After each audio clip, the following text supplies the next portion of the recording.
ನಾರಾಯಣಂ ನಮಸ್ಕೃತ್ಯ ನರಂಚೈವ ನರೋತ್ತಮಂ ದೇವೀಂ ಸರಸ್ವತೀಂ ವ್ಯಾಸಂ ತಥೋ ಜಯಮುದೀರಯೇತ್. ವಿಷ್ಣು ಸಹಸ್ರನಾಮದ ಒಂದೊಂದು ಪದದ ಅರ್ಥವನ್ನು ಯಥಾಶಕ್ತಿ ನೋಡುವ ಅಂತ ಹೇಳಿ ವಿಷ್ಣು ಸಹಸ್ರನಾಮದ ಪಾಠವನ್ನು ಶುರು ಮಾಡ್ತಾ ಇರೋದಂಥದ್ದು.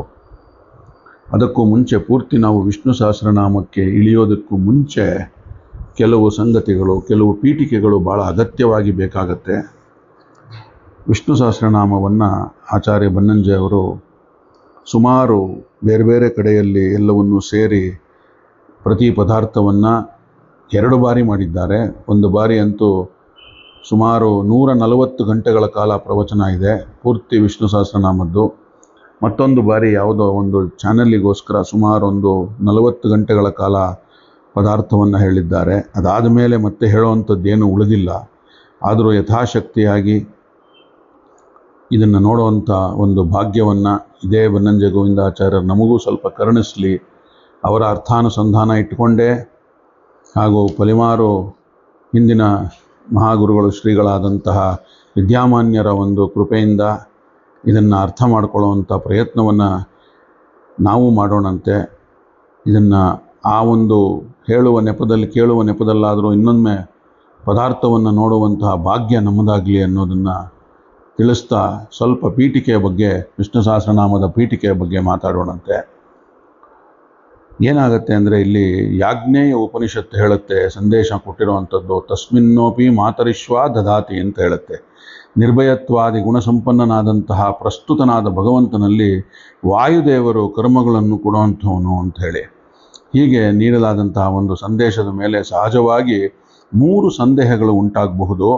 ಮಾತರಿಶ್ವನು ಯಾವ ಕರ್ಮಗಳನ್ನು ಕೊಡ್ತಾನೆ? ಮಾತರಿಶ್ವ ಅಂದರೆ ಇಲ್ಲಿ ವಾಯುದೇವರು ಅಂತೇಳಿ ವಾಯುಸ್ತುತಿ ನಮಗೆ ಗೊತ್ತಿರಬೇಕು. ಮಾತರ್ಮೇ ಮಾತರಿಶ್ವನ್ ಪಿತಲತುಲಗುರೋ ಭ್ರಾತರಿಷ್ಟಾಪ್ತಬಂಧೋ ಸ್ವಾಮಿನ್ ಸರ್ವಾಂತರಾತ್ಮನ್ನ ಜರಜರಯಿತ ಜನ್ಮ ಮೃತ್ಯರ್ಮಯಾನಾಂ ಗೋವಿಂದೇ ದೇಹಿ ಭಕ್ತಿಂ ಭವತಿ ಸ ಭಗವನ್ನೂರ್ಜಿತಾಂ ನಿರ್ನಿಮಿತ್ತಾಂ ನಿರ್ವಾಜ್ಯಾಂ ನಿಶ್ಚಲಾಂ ಸದ್ಗುಣಗಣ ಬೃಹತೀಂ ಶಾಶ್ವತೀಂ ಆಶುದೇವ ಅಂತ ಅನ್ನುವಂಥದ್ದು 16ನೇ ಒಂದು ಪದ್ಯ. ಮಾತರಿಶ್ವ ಅಂದರೆ ವಾಯುದೇವರು ಅಂತ. ಮಾತರಿಶ್ವನು ಯಾವ ಕರ್ಮಗಳನ್ನು ಕೊಡ್ತಾನೆ? ಆ ಕರ್ಮಗಳನ್ನು ಕೊಡೋದಕ್ಕೆ ಅವನಿಗೆ ಯಾವ ಅಧಿಕಾರ ಉಂಟು? ಕರ್ಮವನ್ನು ಕೊಡುವುದಾದರೂ ಹೇಗೆ ಸಾಧ್ಯ ಅನ್ನುವಂಥದ್ದು ಈ 3 ಸಂದೇಹಗಳು ಹುಟ್ಕೋಬೋದು. ಈ 3 ಸಂದೇಹಗಳಿಗೂ ಸಮಾಧಾನ ದೊರಕುವಂತೆ ಬ್ರಹ್ಮಾಂಡ ಅಂದರೆ ಯಾಜ್ಞೋಪನಿಷತ್ ಭಾಷ್ಯ ಹೇಳುತ್ತೆ. ಈ ಸಂದೇಶದ ಆಶಯವನ್ನು ಯಾವ ಥರ ವಿವರಿಸುತ್ತಪ್ಪ ಅಂದರೆ, ಒಂದು ಪದ್ಯದಿಂದ ತಸ್ಮಿನ್ ಕರ್ಮಣ್ಯಾಧಾನ್ಮರುತ್ ಮಾರುತ್ಯೇವ ಯತಶ್ಚೇಷ್ಟ ಸರ್ವಾತ ಹರೆಯೇರ್ಪತೆಯೇತ್ ಅಂತ ಹೇಳುತ್ತೆ. ಅಂದರೆ ಈ ವಿವರಣೆ ಪ್ರಕಾರ ಮಾತರಿಶ್ವ ಬೇರೆ ತನ್ನಿಂದ ಮಾಡಲ್ಪಟ್ಟ ಕರ್ಮಗಳನ್ನಷ್ಟೇ ಅಲ್ಲ, ಬರೆಯದಾಗಿ ಪ್ರತಿಯೊಬ್ಬ ವ್ಯಕ್ತಿಯಿಂದಲೂ ನಡೆಸಲ್ಪಡುವಂತಹ ಕರ್ಮಗಳನ್ನೆಲ್ಲ ಭಗವಂತನಿಗೆ ಕೊಡುತ್ತಾನೆ ಅಂತ ಅರ್ಪಿಸ್ತಾನೆ ಅಂಥೇಳಿ. ಎಲ್ಲರಿಂದಲೂ ಎಲ್ಲದರಿಂದಲೂ ಎಲ್ಲ ಕರ್ಮಗಳನ್ನು ವಾಯುದೇವನೇ ಮಾಡಿಸ್ತಾ ಇರೋವನಾಗಿ ತನ್ನಿಂದ ಮಾಡಿಸಲ್ಪಟ್ಟ ಕರ್ಮಗಳನ್ನು ನೀಡೋದಕ್ಕೋಸ್ಕರ ಅವನೇ ಅಧಿಕಾರಿಯಾಗಿದ್ದಾನೆ ಅಂತ 2ನೇದಕ್ಕೆ ಜಿಜ್ಞಾಸೆಗೆ ಅರ್ಥ. ಕರ್ಮಗಳನ್ನು ಕೊಡೋದು ಅಂದರೆ ಅವುಗಳ ಅರ್ಪಣೆ ಅಂತ ಹೇಳಿ. ಯಾವುದಕ್ಕೆ? ಭಗವಂತನಿಗೆ. ಯಾವ ಥರ ಅದು ನಾವು ನೋಡಿದ್ದೇವೆ, ಗೀತೆಯಲ್ಲೂ ಬಹಳಷ್ಟು ಸತಿ ನೋಡಿದ್ದೇವೆ, ಎಲ್ಲದರಲ್ಲೂ ನೋಡಿದ್ದೇವೆ. ನಾಹಂ ಕರ್ತ ಹರಿರ್ಕರ್ತ ತತ್ಪೂಜಾ ಕರ್ಮಚಾಕಿಲಂ ಅಂತ ಹೇಳಿ. ಹಾಗಿರುವಾಗ ಬ್ರಹ್ಮಕರ್ತ ಹೇಳುತ್ತೆ, ತದ್ಭಕ್ತಿಸ್ತತ್ಫಲಂ ಮಹ್ಯಂ ತತ್ಪ್ರಸಾದ ಪುನಃ ಪುನಃ ಕರ್ಮನ್ಯಾಸೋ ಹರಾವೇವಂ ವಿಭೋಸ್ಪೃಷ್ಟಿಕರ ಸ್ಮೃತಃ ಅಂತ ಹೇಳಿ. ಗೀತಾ ತಾತ್ಪರ್ಯ ಅದರಲ್ಲಿ 3ನೇ ಅಧ್ಯಾಯದ 27ನೇ ಶ್ಲೋಕದಲ್ಲಿ ತಿಳಿಸ್ತಾ ಇರುವಂತೆ, ಯಾವುದೇ ಕರ್ಮದ ಆಚರಣೆಯಲ್ಲಿ ಸ್ವತಂತ್ರಕೃತ ಭಗವಂತನೊಬ್ಬನೇ. ಪ್ರತಿಯೊಂದು ಕರ್ಮವೂ ಅವನ ಪ್ರೀತಿಗಾಗಿಯೇ ಆಚರಿಸಲ್ಪಡುವಂಥದ್ದು, ಅವನ ಆರಾಧನೆಯ ರೂಪದಲ್ಲೇ ಇರುವಂಥದ್ದು.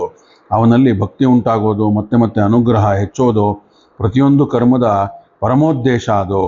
ಹೀಗೆ ಕರ್ಮದ ಕರ್ತೃ ಸ್ವರೂಪ ಹಾಗೂ ಉದ್ದೇಶ ಇವುಗಳ ಸಂಬಂಧಿಸುವಂಥ ಅನುಸಂಧಾನ ತಾಳುವಂಥದ್ದು ಮೂಲಕವೇ ವಾಯುದೇವನು ಕರ್ಮಗಳನ್ನು ಕರ್ಮಾಧ್ಯಕ್ಷನಲ್ಲಿ ಸಮರ್ಪಿಸುವಂಥದ್ದು.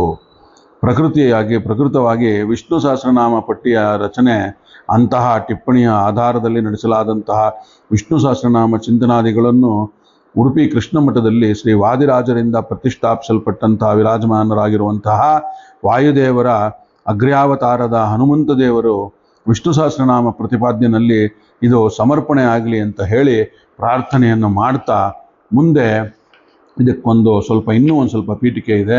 ಅದು ಉಪದೇಶ ಕೃಷ್ಣನದ್ದು ಅನ್ನೋದನ್ನು ನೋಡೋಣ. ಯಾಕಂದರೆ ವಿಷ್ಣು ಸಹಸ್ರನಾಮದ ಉಪದೇಶ ಆದದ್ದು ಇದು ಭೀಷ್ಮ ಪರ್ವದಲ್ಲಿ ಭೀಷ್ಮಾಚಾರ್ಯರು ಕೊಟ್ಟಂಥದ್ದು ಅಂತಿದೆ. ಅದರ ಮುಂದೆ ಅದಕ್ಕೂ ಮೀರಿದಂತಹ ಅನುಸಂಧಾನದಲ್ಲಿ ವಿಷ್ಣು ಸಹಸ್ರನಾಮದ ಉಪದೇಶ ಶ್ರೀ ಕೃಷ್ಣ ಕೊಟ್ಟದ್ದು ಅನ್ನೋದು ಹೇಗೆ ಅನ್ನೋದನ್ನು ನೋಡೋಣಂತೆ. ಶ್ರೀ ವಿಷ್ಣು ಸಹಸ್ರನಾಮದ ಪ್ರಸ್ತಾವದಲ್ಲಿ ಭೀಷ್ಮವು ವಾಚ ಅಂತಲೇ ಬರುತ್ತೆ.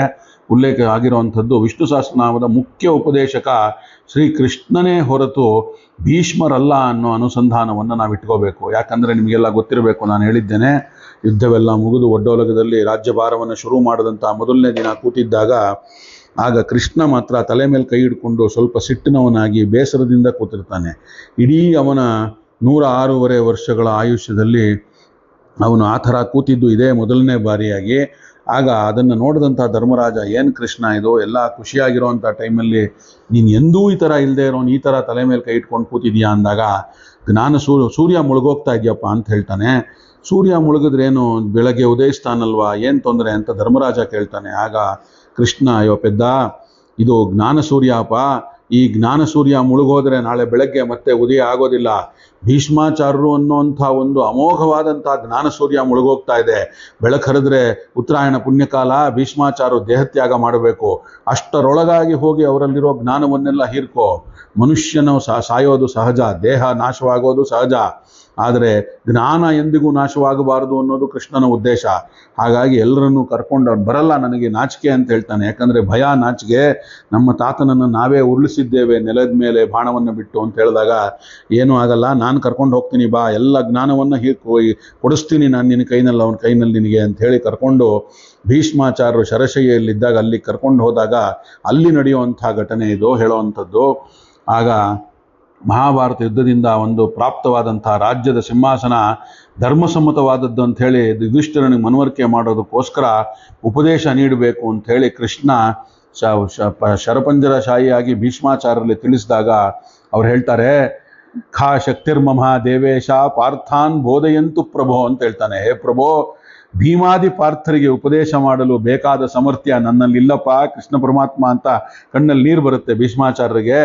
ನನ್ನ ಕೈನಲ್ಲಿ ಬಾಯಿ ಒಣಗ್ತಾ ಇದೆ, ಪಸೆ ಆರ್ತಾ ಇದೆಯಪ್ಪ, ಮಾತಾಡೋಕ್ಕಾಗ್ತಿಲ್ಲ, ಬೆಳಕರಿಯೋ ಸೂರ್ಯ ಉದಯಿಸುತ್ತ ಕಾಳ್ತಾ ಇದ್ದೀನಿ, ಈ ಕಡೆ ಪುಣ್ಯಕಾಲ ಬಂತು ಅಂದರೆ ನನ್ನ ದೇಹತ್ಯಾಗ ಮಾಡಬೇಕು, ನನಗೆ ಮಾತಾಡೋಕ್ಕೆ ಕೂಡ ತ್ರಾಣ ಇಲ್ಲ ಅಂತ ಹೇಳಿದಾಗ ಕೃಷ್ಣ ಆವಾಗ ಹೇಳ್ತಾನೆ, ಆಶ್ವಾಸನೆ ಕೊಡ್ತಾನೆ, ತ್ವತ್ ಕೀರ್ತ್ವೈ ತ್ವಯಿ ಸಂಸಿಸ್ತ ಪ್ರವಾಕ್ಷ್ಯ ಮಖಿಲಾನ್ ಧರ್ಮಾನ್ ಸೂಕ್ಷ್ಮಂ ತತ್ವಮತಿ ಪೀತಃ ಅಂತ ಹೇಳ್ತಾನೆ. ಅಂದರೆ ಅವನು ಹೇಳ್ತಾನೆ, ಕೃಷ್ಣ ನಾನೇ ಉಪದೇಶ ಮಾಡ್ತೇನೆ, ನೀವೇನು ವರಿ ಮಾಡಬೇಡಿ, ಅದು ನಾನು ಯಾವಾಗ ಉಪದೇಶ ಮಾಡಬೇಕು ನೀನೇ ಮಾಡಿಬಿಡು ಅಂತಾರೆ ಭೀಷ್ಮಾಚಾರ್ಯರು. ನನ್ನ ಕೈಯಲ್ಲಿ ಆಗ್ತಿಲ್ಲ ಅಂತ, ನಾನೇ ಮಾಡ್ತೀನಿ, ಆದರೆ ನಾನು ಮಾಡೋವಾಗೆಲ್ಲ ಮಾಡಿದ್ದೇನೆ, ಗೀತೆ ಉಪದೇಶ ಕೊಟ್ಟಿದ್ದೇನೆ, ಎಲ್ಲ ಆಗಿದೆ.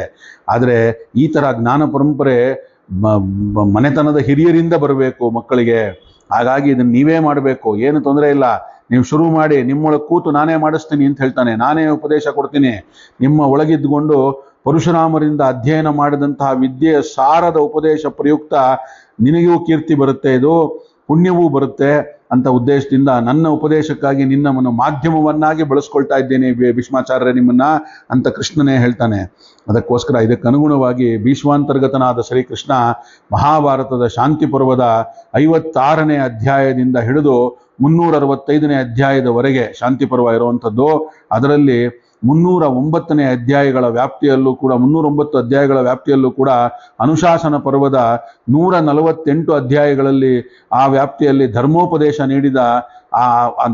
ನೀಡಿದಂತಾದ ಮೇಲೆ ಯುಧಿಷ್ಠಿರನ ಕೋಧರ್ಮ ಸರ್ವಧರ್ಮಾಣ ಭವತ ಪರಮೋಗತಃ ಮತಃ ಅಂತ ಹೇಳಿ, ನಿನಗೆ ಅಭಿಮತವಾದಂಥ ಶ್ರೇಷ್ಠ ಧರ್ಮ ಯಾವುದು ಅಂತ ಪ್ರಶ್ನೆಗೆ ಉತ್ತರವಾಗಿ 149ನೇ ಅಧ್ಯಾಯದಲ್ಲಿ ವಿಷ್ಣು ಸಹಸ್ರನಾಮದ ಉಪದೇಶವನ್ನು ನೀಡುವಂಥದ್ದು ಭೀಷ್ಮಾಚಾರ್ಯರು. ಏನಂತಾರೆ ಅಂದರೆ, ವಿಷ್ಣು ಸಹಸ್ರನಾಮದ ಉಪದೇಶಗಳನ್ನು ಒಳಗೊಂಡ ಭೀಷ್ಮೋಪದೇಶಕ್ಕೆ ಬೇಕಾದಂಥ ವೇದಿಕೆಯನ್ನು ಕಲ್ಪಿಸಿಕೊಡುವ ಮೂಲಕ, ಯಾಕೆ ಇದಕ್ಕೆ ಕೃಷ್ಣನೇ ಹೇಳಿದ್ದು ಅಂತ ಹೇಳೋದಕ್ಕೋಸ್ಕರ ಹೇಳ್ತಾ ಇರೋವಂಥದ್ದು. ಭೀಷ್ಮಾಂತರ್ಗತನಾಗಿ ವಿಷ್ಣು ಸಹಸ್ರನಾಮದ ಉಪದೇಶವನ್ನು ನೀಡುವ ಮೂಲಕ, ಹಾಗೆಯೇ ಪಾಂಡವಾದಿಗಳ ಜೊತೆಗೆ ತಾನೂ ಕುಳಿತುಕೊಂಡು ಭೀಷ್ಮರ ಮೂಲಕ ಹೊರಹೊಮ್ಮಿದಂತಹ ವಿಷ್ಣು ಸಹಸ್ರನಾಮದ ಉಪದೇಶವನ್ನು ಲಾಲಿಸುತ್ತಾ ಅನುಗ್ರಹಿಸುವ ಮೂಲಕ ಕೃಷ್ಣ ಕೊಡುವಂತಹ ಉಪದೇಶ ಇದು. ಈ ರೀತಿಗಾಗಿ ವಿಷ್ಣು ಸಹಸ್ರನಾಮದ ಉಪದೇಶದಲ್ಲಿ 3 ಬಗೆಗಳಿಂದ ಪಾಲ್ಗೊಂಡಿರುವಂತಹ ಕೃಷ್ಣ ಮಧ್ವಗುರು ಪ್ರತಿಷ್ಠಾತ ಉಡುಪಿಯಲ್ಲಿ ಕೃಷ್ಣನ ಪ್ರತೀಕದಲ್ಲಿ ವಿಶೇಷವಾಗಿ ಸನ್ನಿಹಿತನಾಗಿದ್ದುಕೊಂಡು ವಿಷ್ಣು ಸಹಸ್ರನಾಮದ ಚಿಂತನ, ಮನನ, ಜಪ, ಪಾರಾಯಣಗಳನ್ನು ನಡೆಸುವಂಥದ್ರಲ್ಲಿ ನಮ್ಮನ್ನು ಅನುಗ್ರಹ ಮಾಡಲಿ ಅಂತ ಬೇಡ್ತಾ ಆ ಒಂದು ಅನುಸಂಧಾನ ಪೂರ್ವಕವಾಗಿ ವಿಷ್ಣು ಸಹಸ್ರನಾಮದ ಚಿಂತನಾದಿಗಳಲ್ಲಿ ಮುಂದೆ ತೊಡಗೋಣ ಅಂತ ಹೇಳ್ತಾ, ಇನ್ನು ಮುಂದೆ ಒಂದು ಅನುಗ್ರಹ ಸಂದೇಶ ಇದೆ.